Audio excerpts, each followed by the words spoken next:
روزے کے مسائل جو بتائے جا رہے تھے، اس سے پہلے بتایا گیا کہ اسلام کے جو ہے 5 جو ہے بنیادی چیزیں، ایک کلمہ، دوسرا نماز، تیسرا جو ہے روزہ، چوتھا زکوٰۃ، پانچواں جو ہے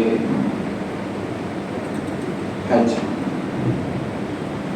5 چیزیں دین میں یہ ضروری ہے، فرض ہے، اور ان میں سے کسی ایک چیز کا انکار آدمی کو لے کے اسلام سے خارج کر دیتا۔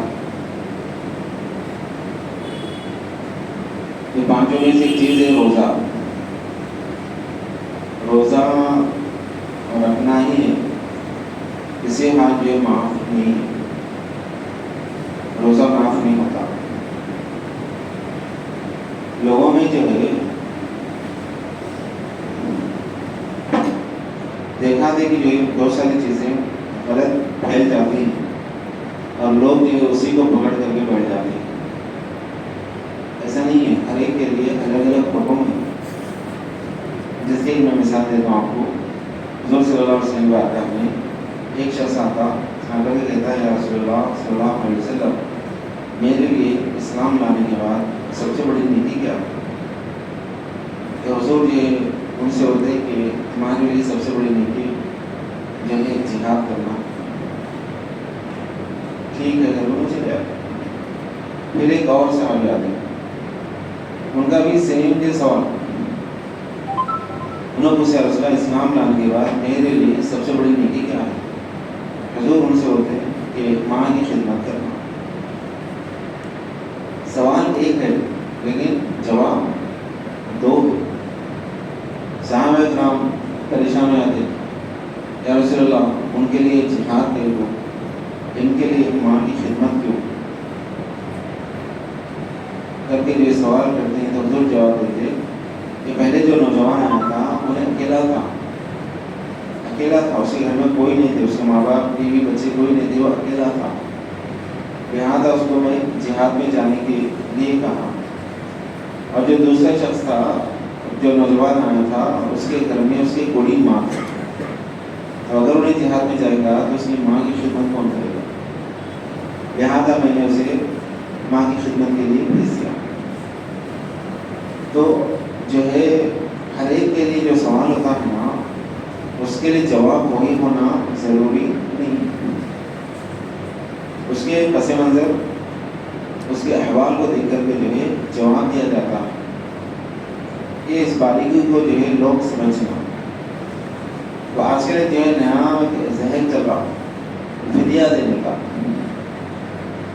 روزوں میں جو ہے فدیہ ہے، جو آپ کی روزہ نہیں رکھ سکتا اس کے لیے فدیہ ہے۔ اب روزہ نہیں رکھ سکتا بولے تو کون؟ پیٹ میں درد ہوا، روزہ چھوڑ دیے، بخار آ گئی، روزہ چھوڑ دیے، مار لگ گیا، روزہ چھوڑ دیے، ہاتھ کٹ گیا، روزہ چھوڑ دیے۔ ایسا چھوٹے چھوٹے بہانوں پہ لوگ بھی روزہ چھوڑ رہے ہیں۔ اسی مہینے میں، رمضان کے مہینے میں جنگ بدر واقع ہوئی 17 رمضان کو، جو تاریخ اسلام میں جو ہے بڑی اہمیت کی حامل ہے۔ اسی جنگ میں حضور صلی اللہ علیہ وسلم اللہ سے یوں دعا کرتے، مولا اگر آج یہ مٹھی بھر مسلمان ختم ہو جاتے ہیں تو پھر قیامت تک کوئی تیرا نام لینے والا پیدا نہیں ہوگا۔ دعا کرتے حضور یہ الفاظ لے رہے، لہٰذا ان کی حفاظت ہونا۔ 313 مسلمان کے تھے اور 1000 کا لشکر کافروں کا، وہ بھی ہتھیار سے لیس، اونٹوں پر، گھوڑوں پر سوار ہو کے جو ہے وہ لوگ میدان میں اترتے ہیں، ہتھیار بے تحاشا ہتھیار۔ مسلمانوں کے پاس کیا ہے؟ کچھ بھی نہیں، کچھ بھی نہیں ہے۔ کیسا جا کے مسلمان پیدل جا، گھوڑوں پہ نہیں۔ جنگ بدر میں جب مسلمان شامل ہوئے گھوڑوں پہ نہیں تھے، پیدل تھے۔ ہتھیار بھی کیا، ہتھیار بھی نہیں۔ وہ 313 لشکروں میں گنے چنے 10-12 تلوار تھے، کچھ 20-25 نیزے تھے، 5-6 گھوڑے 4-5 اونٹ تھے. یہ اس وقت کے جو ہے سارا سامان کیا تھا ان کے پاس؟ ایمان کی دولت تھی, اللہ کے ذاتی یقین تھا, دین کو سمجھے ہوئے تھے. اللہ فرماتا ہے وَأَنْتُمُ الْأَعْلَوْنَ إِن كُنتُم مُؤْمِنِينَ, اگر تمہارے پاس ایمان ہے تو تم ہی بلند رہو گے. کیا ہے مسلمان کے پاس؟ ایمان کی طاقت ہے. اس میں کیا کرے بولے تو مسلمان کپڑا اڑا کے رکھ دیا ہو گیا, وہ طاقت کو نہ سمجھ رہے نہ اس کو استعمال کر. ایمانی طاقت اللہ کی ذات یقین. اللہ تعالیٰ کیا فرماتا ہے ما شاء اللہ کان وما لم یشاء لم یکن, جو اللہ چاہتا ہے وہ ہوتا ہے دنیا میں, جو اللہ نہیں چاہتا وہ ہرگز نہیں ہوگا. یہ ہمارا ایمان ہے, یہ یقین ہے. اس کو جو ہے ہم بھلا دے رہے, اس کی وجہ سے ہم جو ہے ذلیل و رسوا ہو رہے ہیں دنیا کے اندر. لیکن صحابہ ایسے نہیں تھے, ایمانی قوت تھی. حضور کے ایک اشارے پہ جو ہے چل پڑے. کوئی یہ نہیں بولا کہ بھائی کیسا لڑنا ان سے, ان کے پاس جو ہتھیار ہے پھر ہمارے پاس کیا ہے, کسی کے زبان پہ نہیں آیا. آج ہم ماریں گے تو ایسا ہوتا, پھر کبھی کوئی بھی جو ہے اس فکر کا احساس نہیں کرے. جانا ہے بس جانا ہے, حضور کا حکم ہے چلو نکلو. ایک صحابی آگے بولے یا رسول اللہ صلی اللہ علیہ وسلم میرے پاس تلوار نہیں ہے, میرے پاس تلوار نہیں. تو وہیں سرکار بازوک سے جو گھاس اگی ہوئی تھی, وہ گھاس کی کاڑی توڑی بڑی توڑ دی تھی, جہاں اس سے لکڑی لے اس سے جا کے لڑا. اگر ان کی جگہ ہم رہتے تو ہم ایسا دیکھتے تھے کہ اس سے کیسا لڑنا, یہ کیسا ہو رہا ہے, زور آ گیا. تلوار کے مقابلے میں لکڑی سے لڑ سکتے ہیں, ایسا بولتے تھے ہم اگر رہتے تو. لیکن وہ صحابہ تھے, بزرگان دین بیان فرماتے ہیں حضرت آدم علیہ السلام سے لے کے رہتی دنیا تک قیامت تک جتنے لوگ بھی پیدا ہوئے, جتنے لوگ بھی پیدا ہوں گے, اور جتنے آج تک ہوئے انبیاء کے بعد جو کچھ بھی لوگ بچے نا, ان میں سے سب سے بہترین کوالٹی کے انسان کون ہے؟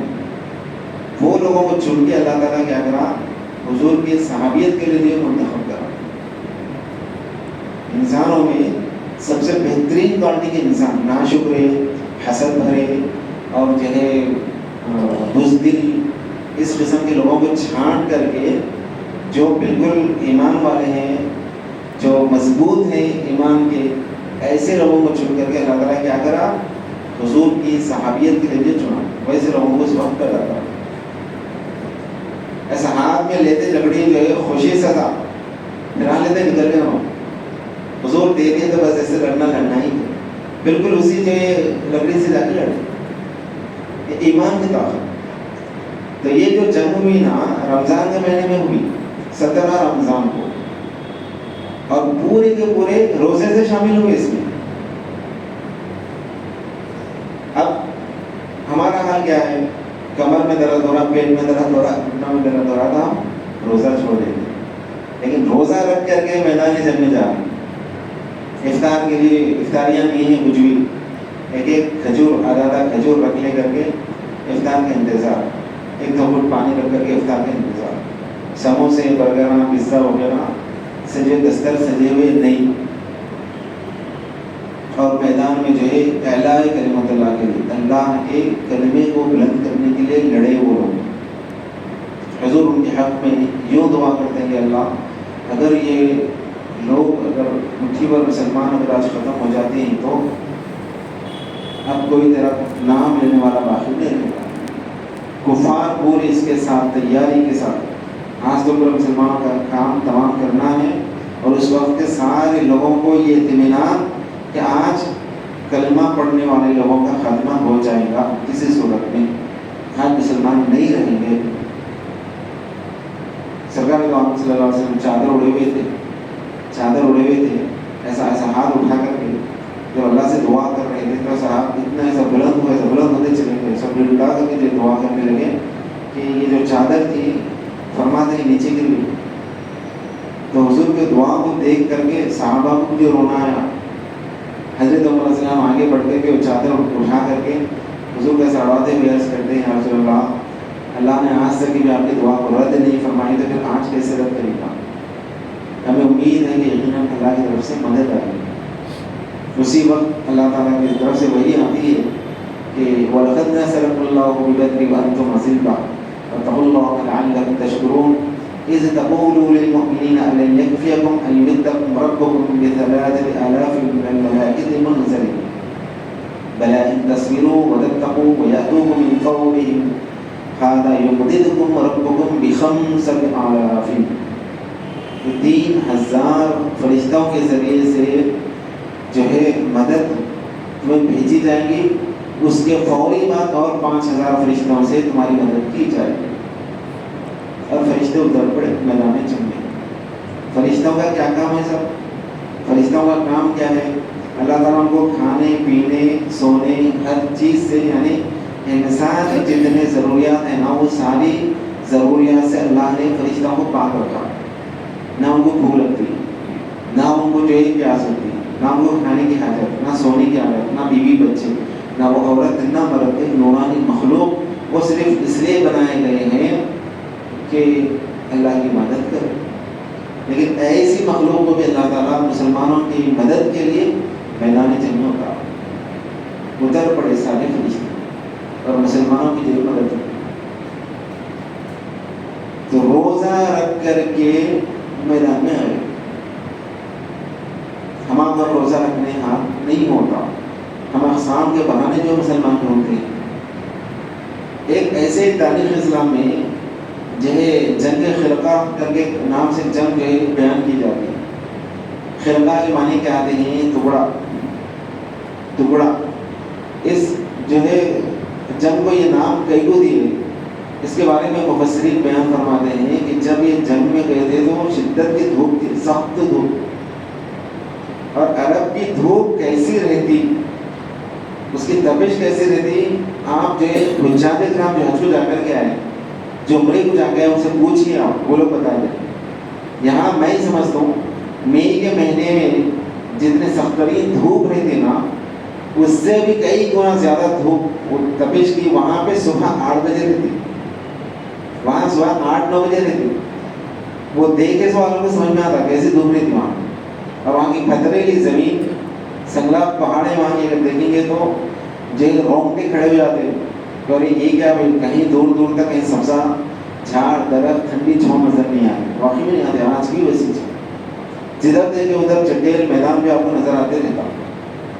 بہت بولے تو کھجور کے چھاٹ نظر آتے وہاں پر, یا کہیں کہیں جو ہے باغات نظر آئے تو آئے, ورنہ وہاں پر ٹھنڈی چھاؤں کا نام ہی ہے. وہ زمین میں, وہ ایریے میں اسلام کی حفاظت کے لیے, اپنے جان مال کی حفاظت کے لیے, دین کی حفاظت کے لیے. ایک جنگ ایسی بھی ہے کہ اس میں گئے تو کیسا پیدل چلے تو اس دھوپ کی گرمی سے ان لوگوں کی جو چپل تھے وہ پھٹنے لگے. اور جب وہ پھٹ گئے اور چلنا باقی تھا تو اپنے جو ہے قمیص کے دامنوں کو پھاڑ کر کے وہ جو ہے ان کے چلنے کی وجہ سے جو ان کے پیروں میں چھالے پڑ گئے اور اسے خون بہنے لگا, تو اس کو روکنے کے لیے انہوں نے وہ کپڑوں کے ٹکڑے نکال کر کے اس کو جو اپنے پیروں کو باندھ لیے تھے.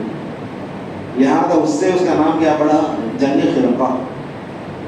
یہ اتنی جو ہے محنتوں سے, ان کی قربانیوں سے اسلام یہاں تک پہنچا. ہم کیا کریں صاحب دین کے لیے؟ دل پہ ہاتھ رکھ کر کے سوچیے کہ ہم اپنے دین کے لیے کیا کر رہے ہیں. اعلیٰ کلمت اللہ کے لیے ہم کیا محنت کر رہے ہیں, ہم کیا قربانی دے رہے ہیں. اگر جو ہے سوچے تو ایک رتی برابر بھی جو ہم کوئی اسلام کی دین کی خدمت نہیں کر رہے ہیں. جو کچھ بھی آج ہم برت رہے ہیں سب ہمارے بزرگوں کا صدقہ ہے. اگر ایسے میں ہم جو ہے اپنے فرائض کو بھی ڈھنگ سے اگر انجام نہیں دیے, روزے نہیں رکھے, نماز نہیں پڑھے, تو کیا منہ لے کر کے اللہ کی بارگاہ میں جائیں گے؟ ہر مسلمان کو بھی اپنا اپنا محاسبہ کر لینا, سوچ لینا, بیٹھ کر کے جو غور و فکر کر لینا. آج دنیا اتنی رنگین بن گئی, اتنی آرام دہ بن گئی ہے, اتنی عیش و عشرت بن گئی ہے اتنا آدمی کو جو ہے دنیا میں اتنا مست کر دیا ہے کہ اس کو نہ خبر کی آتے ہیں نہ آخرت کی آتے ہیں. اور جینا جینے کی جو حرص بڑھتے جا رہی ہے. چھوٹے بچوں جو ہے باغ میں لے کر کے گئے, گارڈن میں لے کے گئے, کھیلتے رہتے بچے, جھولے رہتے. اب جو ہے 4 بج گئے, باپ بولا بیٹا چلو, بچے کہتے نہیں اور تھوڑی دیر. 5 بج گئے, بیٹا چلو, بچے کہتے اور تھوڑی دیر. 6 بج گئے, چلیں گے گھر کو اور تھوڑی دیر کھیلیں گے. 7 بج گئے, 8 بج گئے, رات میں 10 11 بھی اگر بجے جب بھی اگر چلیں گے بولے تو بچوں کا کیا رہتا, کھیلنے کا موڈ نہیں رہتا. حقیقت ہے نہیں, یعنی کیوں کھیل میں مصروف ہو گئے, کھیل میں مصروف ہو گئے. گھر یاد نہیں ہے, گھر کو جا کر کچھ اور بھی ذمہ داریاں ہیں, کل صبح اسکول جانا ہے, بیاج دے لینا, کر لینا, یہ ساری کتابیں جما لینا, یہ ذمہ داری کا کام, یہ کرنا ہے, یہ بھول گئے. جب صبح اٹھتے تھک کر کے جاتے وقت گھستے ہوئے بھول کے جاتے, روتے رہتے, ٹائم ہو گیا, دیر ہو گئی, نیند اشار نہیں. آج لوگوں کا, مسلمانوں کا یہی حال ہے کہ دنیا لوگوں کے لیے بالکل چاہیے ایک باغ کی طرف, گارڈننگ کی طرف, جدھر نظر دوڑائے ادھر عیش و عشرت کی چیزیں, کھیلوں کی چیزیں, کھیل کود کی چیزیں. کوئی ایسا پکنک سینٹر نہیں ہے جہاں پر ہندوؤں سے زیادہ مسلمانوں کی جو لائن لگی بھی نہ ہو, برقعے والوں کی جو لائن لگی بھی نہ ہو. تھوڑا اگر وقت اگر ملتا ہے تو فوری ہمارا ایک پلان بن جاتا ہے, اس ہفتے جو اس ویکینڈ میں ہم جو فلاں جو ہے باغ کو جائیں گے, فلاں پکنک پہ جائیں گے, فلاں جو ہے تالاب کے پاس جائیں گے, ڈیم کے پاس جائیں گے. بہرحال ایک نہ ایک کے بعد ایک پروگرام جو ہے بنتا ہی رہتا. تو جب اس کا مزہ لگ جاتا, جب اس کی عادت پڑ جاتی تو اس کا نتیجہ یہ نکلتا کہ خبر آخرت یہ ساری چیزیں جو ہے بھول جاتے ہیں. اور جب وہ وقت آئے گا خبر میں جانے کا, جب سوائے ہونے کے کچھ بھی ہاتھ نہیں دیتا. اسی لیے قرآن پاک میں جو اللہ فرماتا ہے قد افلح المؤمنون الذین هم فی صلاتهم خاشعون والذین هم عن اللغو معرضون. کامیاب ہے وہ مسلمان جو خشوع و خضوع کے ساتھ نماز ادا کرتے ہیں اور لہو لعب کی چیزوں سے پرہیز کرتے ہیں. نمائشوں میں جانا, ایگزیبیشن دیکھنے جانا, پکنک پہ جانا کوئی حرام ناجائز نہیں ہے. ناجائز ہے اگر نہیں بول رہے, حرام ہے اگر نہیں بول رہے, لیکن اس کا مزہ نہیں لگا لینا. اس کا مزہ اگر لگ گیا تو خبر کی زندگی میں انسان بھول جاتا. یہ حقیقت ہے. اتنی ان کی محنتیں, ان کی مشقتیں کہ روزے رکھ کر کے بھی انہوں نے دن کے لیے لڑے, اور روزوں کو جو رکھا اس سے اس کی اہمیت سمجھنا کہ کتنی بھی مصیبت کیوں نہ آئے روزہ نہیں چھوڑنا چاہیے, کیونکہ اسلام کا اہم ترین رکن ہے. اور اگر یہ اس سے محروم ہو جاتا ہے تو آدمی جو ہے پھر اس کے ثواب کو نہیں پا سکتا. حضور مختصر الفاظ میں جو فرماتے ہیں کہ رمضان کا ایک روزہ اس کو قضا کرنے کے لیے آدمی زندگی بھر بھی روزے رکھتے رہے تو وہ رمضان کے ایک روزے کا ثواب نہیں پا سکتا, انہیں اس کو نہیں لا سکتا. تو اس کو غنیمت جاننا, اس کی قدر کرنا یہ ہر مسلمان کے لیے ضروری ہے. اللہم صل علی سیدنا و مولانا محمد وعلیہ وسلم. اے اللہ ہم سب نے سمجھنے اور اس پر عمل کرنے کی توفیق عطا فرما, جو کچھ ہم نے سنا اسے دوسروں تک پہنچانے کی توفیق عطا فرما. وصلی اللہ تعالی علی خیر خلق محمد وعلی آلہ وصحبہ اجمعین برحمتک.